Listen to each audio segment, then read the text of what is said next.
And once again, the magician turned to his thinking rock to determine what to do. He thought and thought and thought really, really hard. This time, he had a whole plan worked out. He realized that a true friend must be someone who would search for him as much as he was searching, for someone who wanted to find him as he wanted to find his friend. And then after some more thinking, he said to himself, "A friend must be someone like me. A friend must be someone like me. Who does what I do, Who does what I do and loves the way I love. and loves the way I love. That's the only way he can really understand me. That's the only way they can really understand me. But to be like me, he would have to understand and appreciate what I am giving him. This way, he could return my love and do for me what I do for him. And then we would both be very happy." For 3 days and 3 nights, the magician sat on his magic thinking rock, and he thought about his next creation. Finally, he had a bright idea. Why don't I make a man? Why don't I make a man? Yes, what a great idea! What a great idea! He could be my true friend. He can be my true friend. He could be just like me. He can be just like me. And if I make him just right, If I make him just right, he will love what I love he will love what I love and appreciate what I will give him. and appreciate what I will give him. He'll. But this time, 2 things happened.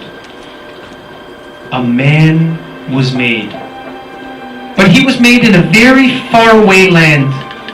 So far away was that land, the man didn't even know about the magician. He saw the mountains and the stars.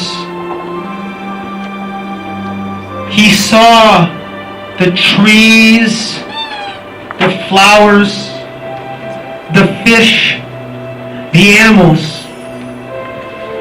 But the man didn't know that it was the magician who had made all of them.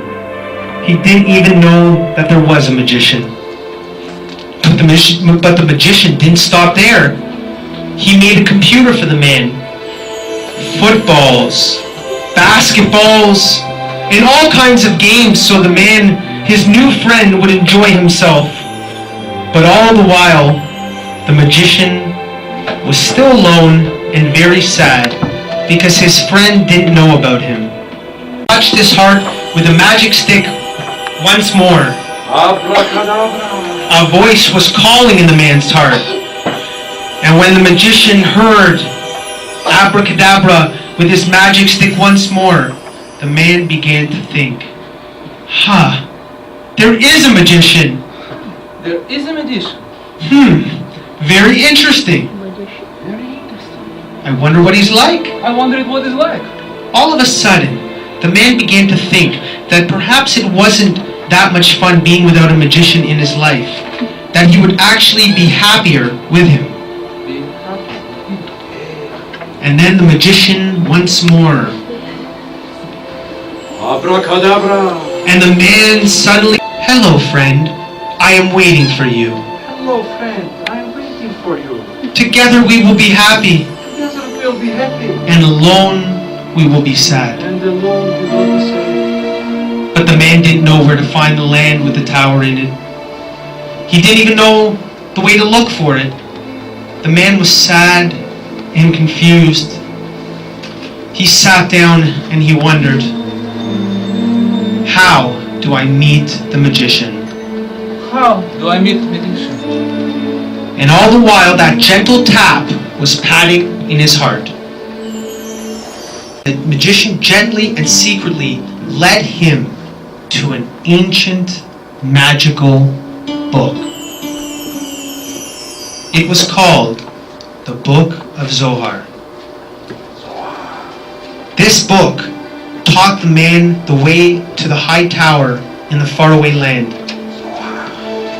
Follow following the instructions in the book, the man rushed to meet his friend, the magician.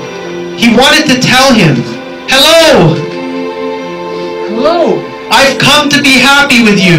Come to be happy with I know we'll be happy I know together." we will be happy together. But when the man reached the tower, he discovered that all around was a very high wall.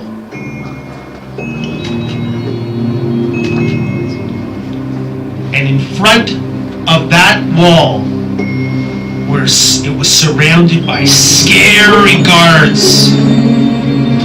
They pushed him away every time he tried to approach, and they wouldn't let the man and the magician meet, much less be together. And the more the man insisted, the tougher and the more forceful the guards became. They had no mercy.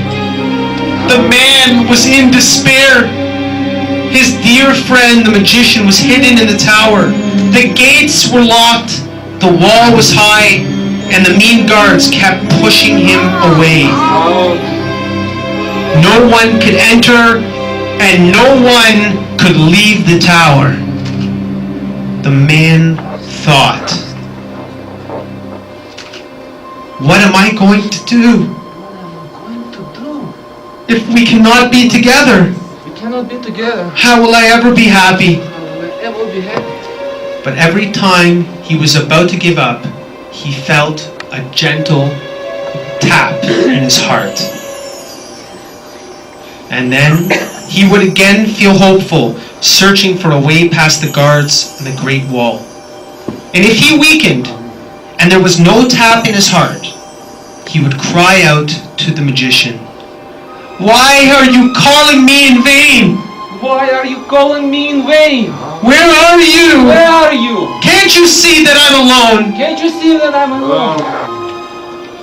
Yet, if a person is patient and endures the beating of the guards, he becomes stronger and braver and wiser. And instead of growing weaker, he learns to do his own magic, his own wonders, like only a magician can. And this is what the man did too. Finally, after all that had happened, there was nothing more that the man wanted than to be with his friend, the magician. All he now wanted was to see his friend because he was still alone. And just when he felt that he could bear being alone for even one more minute, the gates of the tower suddenly opened. And yes, the great magician, his good-hearted, kind friend, came to meet him and said, "Come, let's be together, Let's be together. because it's so very sad to be alone." It's so very sad to be alone. And ever since that day, they have been the best of friends, together forever. There is no greater joy than the joy of their friendship, and the wonder of their love is eternal. It lives forever and ever and ever. And if they are so happy being together that they don't even remember, not even sometimes, how sad it was to be alone. So if you ever feel a gentle abracadabra deep in your heart, Abracadabra. know that there is a kind and wise magician calling you because he wants to be your friend.